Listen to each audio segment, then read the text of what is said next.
कारोबार से मुंसलिक लोगों और गाड़ी मालकान का कारोबार और महंगाई के हवाले से कहना है कि महंगाई में तो बहुत ज़्यादा इजाफा हो रहा है और वैसे देखा जाए तो हमारी सैलरी इतनी कम है, तो अगर पेट्रोल महंगा होगा तो फिर हम क्या करेंगे? ना मोटरसाइकिल पे पेट्रोल डाल सकेंगे, ना ट्रांसपोर्ट पे आ सकेंगे, किराए भी महंगे हो जाएंगे। सर पेट्रोल महंगा होता है तो ट्रांसपोर्टेशन के किराए बढ़ जाते हैं, जिसमें हमारी कैरेज और ट्रांसपोर्टेशन जब मंडी जाते हैं तो वहाँ से हमने चीज़ें जब लेके आनी होती है तो हम उन्हें जब किराया कहते हैं तो जहाँ रूटीन में 200 या 150 होता है वो 250-300 लेते हैं।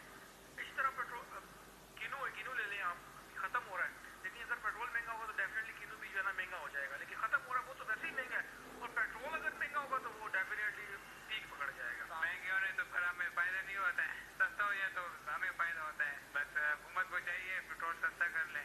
एक महीने में कितनी बार पेट्रोल महंगा हो बैठा है, ठीक है? में नहीं है, आप देखें हर सिस्टम जो है वो उल्टा चल रहा है। अगर कोई यहाँ पर अगर कुछ महंगी होती भी है चीज़ तो ये दुगना कर देते हैं। कि हम एतराज़ करें या ना करें, गवर्नमेंट ने जो बढ़ाना है वो बढ़ाना ही बढ़ाना है, सही है। वो जो पीछे कज़ा किया है ना पहले महीने में जो कर रहे थे वो यूँ तोहफा दे रहे हैं, वो अभी ये पूरा करेंगे, आस्ते आस्ते करके ये पूरा करते हैं। तो सवारी अपने हिसाब से देती है, महंगा हो या सस्ता हो, उसने जो किराया देना है वही देना है। काम ही नहीं है मेट्रो की वजह से। जब से मेट्रो बना हुआ है तो हमारा काम भी कम हो गया। अभी पेट्रोल और महंगा हो गया तो हमारा काम और भी कम हो जाएगा। ट्रांसपोर्ट के लोग का भी कहना है कि हमारे कारोबार पे काफी असर पड़ता है। इनका कहना है कि हुकूमत कीमतें बरकरार रखे ताकि मामूल के मुताबिक हमारे मामला चलते रहे और महंगाई भी ना बढ़ने पाए। कैमरामैन